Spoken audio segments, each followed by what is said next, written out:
Hi, John. How are you today? Hi, Elliot. Like Milwaukee, we in Northern Virginia got a bunch of snow last night. We don't handle it as well as you folks do, but it looks like it's warming up. We probably about 6 inches of snow out here, and I'm out near Dulles Airport. For us, second snow storm of 2025. Yeah, it started snowing this morning around 7:30. The prediction is around the same amount. I live pretty close to the Lake Michigan shore, and sometimes these kinds of storms, you get what they call lake enhancement, where you get more moisture in the snow late in the storm. So it's going to snow all day, and the streets will be clear by tomorrow morning. For our audience, I neglected to say this last week, and I wanted to note this that, as they say, a friend of the pod, Dave Stewart, has retired from SAS after 35 years. And Dave was a weekly listener and gave us some feedback and was always really great at the SAS conferences that I've been fortunate to attend, giving us plugs. Dave did a lot of great work at SAS in the technology space, but obviously was also a strong proponent of networking. I don't know if Dave's still listening to us every week, but wanted to say, Dave, we really appreciate your career work and congrats. Yes, congratulations. We're showing our age that many of our contemporaries who've been doing this alongside of us are now retiring. I suppose you and I will have to think about that one of these days.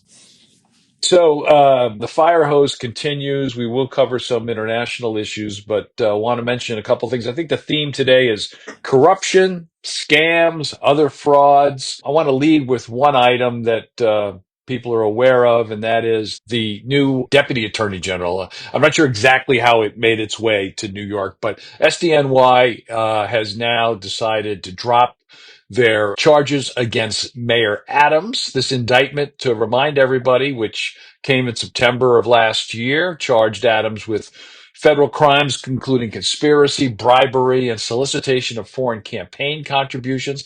The prosecutors also alleged that Adams solicited and accepted two types of improper benefits from Turkish officials and nationals. And in return, Adams allegedly used his official power to shortcut the safety inspection process on a skyscraper known as the Turkish House to the satisfaction of foreign benefactors. Those charges have been dropped. We'll leave it to others to do their own research on that. But I will tell you that from all the reporting, the actual rationale for dropping the case, some have claimed lacks some legal logic. We'll put it that way. But I'll just quickly turn to something international and then let you take over from there. But also in terms of the area of corruption, the folks at the Basel Institute on Governance, who's been kind enough to talk to us in the past. They just posted their second in a two-part series on corruption. And this particular posting, you'll find it on LinkedIn and on their website, is on what they're calling strategic corruption.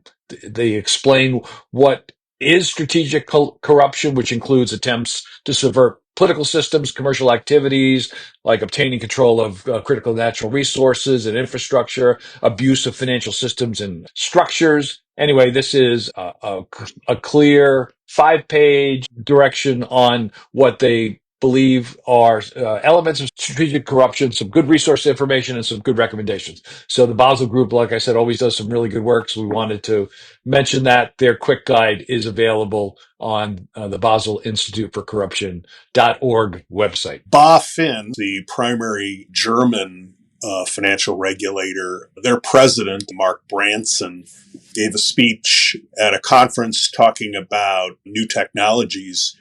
And he urged banks in Germany who have had good financial results to take some of those, as he called them, bumper funds, and deploy those to improve the industry's ability to detect and interdict AI-based frauds, noting a theme that you and I have talked about almost every week now, the continuing explosion of fraud and the adverse impact it's having on and companies. Other regulators in the European area have made similar comments. The UK's Serious Fraud Office issued a similar statement not long ago. And there was a reference to the F public alert in December, which we talked about AI-based frauds. So a theme not to forget. It's still around, and we're going to be dealing with it for the foreseeable future.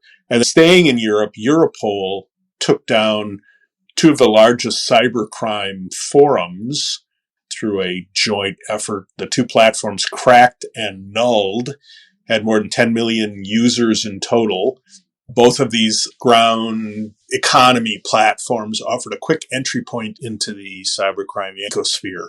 So the operation took place toward the end of January, and there was a seizure of a variety of types of property, servers, cash, and cryptocurrencies. Two folks were arrested, and the announcement talked about the fact that there is now a growing trend on platforms to offer cybercrime as a service.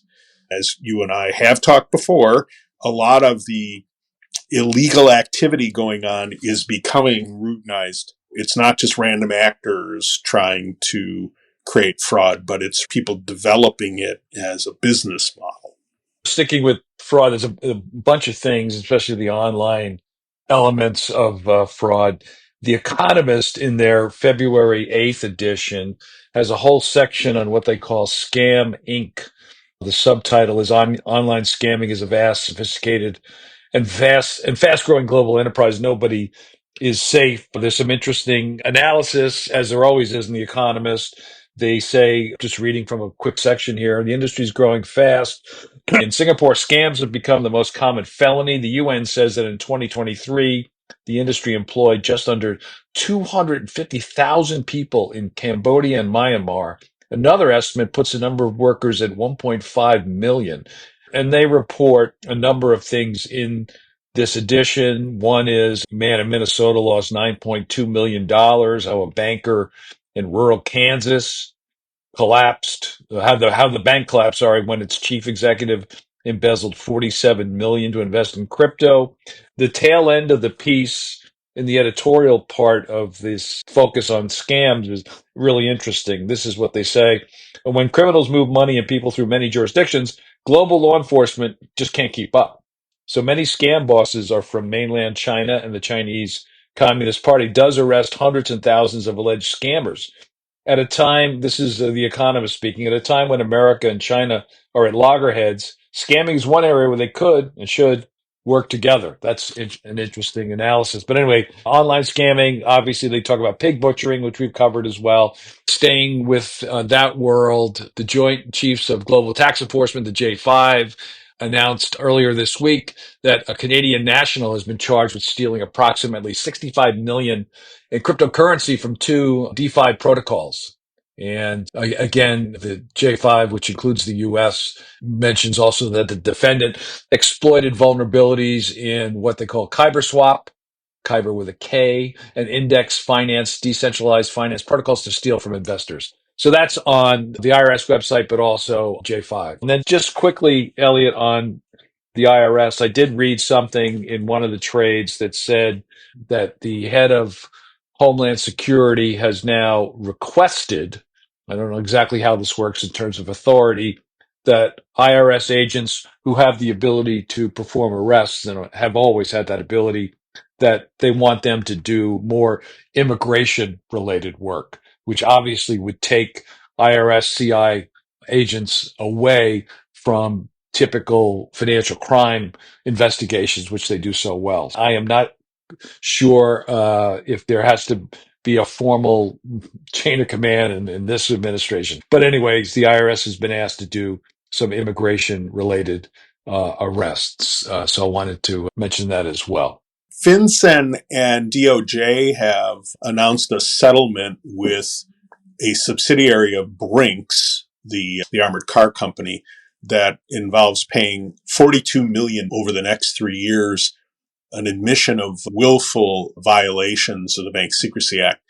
The subsidiary was a money transmitter that, among other things, failed to register, but also transported very large amounts of cash across the Mexican border and between various other money transmitters, all without any anti-money laundering compliance controls. Why is this important? It's the first time that a armored car service or one of its affiliates has been fined under the Bank Secrecy Act. And it's a reminder that there are a lot of places where AML compliance requirements exist, and not everybody for whom they exist really pays attention to. Going back to corruption as a theme, Trump has signed yet another executive order. He did this a few days ago, and this one directs the attorney general, and again, the line of authority from an independent Justice Department escapes me, but directs the attorney general to pause enforcement of the Foreign Corrupt Practices Act, the FCPA, which has been around since 1977, until new enforcement guidelines and policies that address that enforcement are published. This comes on the heels of other memorandum issued by the new Attorney General Bondi. There was at least 15 issued in the past week that touches on the FCPA and would obviously give those of us in this world that represent and advise clients some direction on where this might go. But a couple things I think are worthy of mentioning right now. And I've looked at some law firm analysis of this, and basically paraphrasing, a lot of the law firms have said, okay, don't make any quick decisions regarding FCPA because there's a 5-year statute of limitation in terms of your advice to clients. Stay tuned with this oversight. But a couple of the things that are important to reference, Elliot, one is a new focus from the traditional ways in which one looks at foreign bribery to cartels and transnational crime. So that's both from the Bondi memorandum and from the executive order. But one of the things that I think is a little disturbing for those of us that have paid attention to this is that there's also the disbanding of the DOJ's kleptocracy task force. And that's one that was created to go after oligarchs in Russia and other places that are moving illicit funds and using laundering money and that sort of thing. So that's been disbanded to focus again on cartels and transnational criminal organizations, which is important to focus on, but to the exclusion of those, it becomes, I'd say, a bit problematic. But I wanted to mention that's out there, though, as well. So changing priorities, combination of the executive order plus all the Bondi memorandum. Besides disbanding the kleptocracy team, they also disbanded the kleptocracy asset recovery initiative. Remember, that initiative focused on forfeiting the proceeds of foreign official corruptions and then, when appropriate, using those recovered assets to attempt to benefit the people harmed by these acts of corruption. And that included the major case, if we remember, IMDb, the Malaysian sovereign. A lot of the law firms have done some really good analysis here. We're going to do our next webinar is in February, is on corruption. So we will cover this in more detail next week. And you can register for the webinar at our website, amlrightsource.com. John, the other plug I want to put in is the AML Partnership Forum for 2025 will be in Washington, and it is March 19th through the 21st at the Mayflower Hotel in Washington, and you can register for that at amlpf.com. We encourage you to attend. It'll be a great 2 days spread over 3 with law enforcement and the private sector discussing critical issues as they evolve that will help us all keep our eye on the financial crime prevention ball. John, anything else? Doing some interviews in the next week with a couple of experts from a variety of places. I'll just leave it at that because we're still efforting to make those schedules final, but it looks like we'll have a couple more podcasts in the hopper in the next week or so, which we'll post in the next few weeks. So we're working on that right now. Sounds good. John, you have a good week, and I will talk to you next week. Sounds good. Take care. You too. Bye-bye.